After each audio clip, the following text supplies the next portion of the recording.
शव यात्रा। अमरपुर नाम के एक गांव में विमल हलवाई अपने 2 छोटे बच्चों और बीवी के साथ रहता है। विमल की पत्नी ज्योति भूत प्रेत जादू टोने में बहुत माना करती थी। इसका बिल्कुल विपरीत विमल इन चीजों को दक्यानुसी माना करता था। रोज की तरह विमल अपने मिठाई की दुकान जाने के लिए निकलने की हड़बड़ी में होता है। मैं निकलता हूँ ज्योति, देरी हो जाएगी, दुकान भी खोलनी है मुझे। अजी ध्यान से, आज अमावस्या है। रास्ते में कोई कपड़ा या कुछ भी गिरा हो तो उसे लांग मत दीजिएगा, बगल से चले जाइएगा।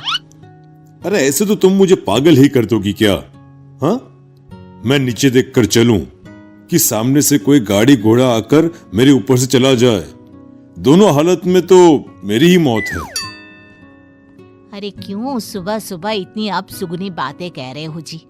मेरे गांव में तो ऐसा आंखों के सामने होता हुआ देखा है मैंने, इसीलिए कहती हूँ, वरना मुझे क्या, पड़ोसी को तो नहीं कहना चाहती मैं। पति हैं आप मेरे, इसलिए बोल रही हूँ। विमल अपनी मिठाई की दुकान चला जाता है। दुकान पर पहले से ही ग्राहकों की लंबी लाइन लगी हुई थी। ये लो, वहाँ ज्योति अमावस्या को लेकर परेशान है और आज तो हमेशा से ज्यादा ही लंबी लाइन लगी पड़ी है। अच्छी खासी बिक्री होगी आज। विमल दुकान खोलता है। एक के बाद एक ग्राहक उसकी दुकान पर मिठाई ले रहे होते हैं। तभी गांव की एक बूढ़ी औरत विमल से कहती है, जिस तेजी से बिक्री हो रही है, कहीं किसी की नजर ना लग जाए, नींबू मिर्ची टांग ले। अरे क्या चाची तुम भी, ये सब नजर बजर कुछ नहीं होता है। कैसे लोग हैं मेरे आसपास। अपनी दुकान से शाम को विमल हंसते कूदते वापस घर आता है। हाँ, आज तो अच्छी खासी बिक्री हुई है।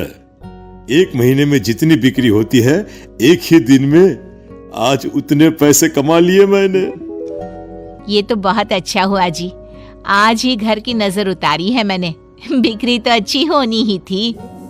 अच्छा, तुम खाना लगा दो, सारा माल बिक चुका है। मुझे शहर जाना होगा, कुछ चीजों की जरूरत पड़ेगी। रात भर मिठाई बनाऊंगा, तब जाकर कल सुबह दुकान खोल पाऊंगा। खाना खाकर विमल शहर जाने के लिए निकल पड़ता है। सुनिए जी, ध्यान से जाइएगा। चौरस्ते पर किसी जादू टोने की चीज पर पैर मत रख दीजिएगा। हे भगवान, हद हो गई ज्योति, ये तो मैं जा रहा हूं। विमल गुस्से से शहर जाने निकल पड़ता है। रात का काला घना अंधेरा, चांद की एक भी किरण ना होने के कारण अंधेरे में कुछ भी देख पाना मुश्किल था।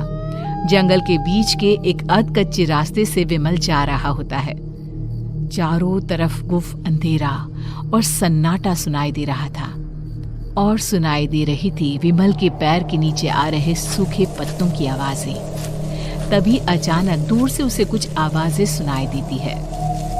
अरे, ये इतनी रात को जंगल के रास्ते कौन जा रहा है? शायद कोई टोली होगी। राम नाम सत्य है, राम नाम सत्य है, राम नाम सत्य है, राम नाम सत्य है। धीरे धीरे आवाज कुछ कुछ सुनाई पड़ती है। आवाज धीरे धीरे और नजदीक आती सी लगती है। विमल देखता है कि उसके सामने से सजी धजी सफेद कपड़े में लिपटी एक अर्थी निकल रही है, जिसके साथ 5 लोग ही थे। 4 आदमियों ने उसे कंधा दिया हुआ था। एक मटका लिए आगे आगे बढ़ रहा था। विमल के बिल्कुल सामने आकर अर्थी रुक जाती है।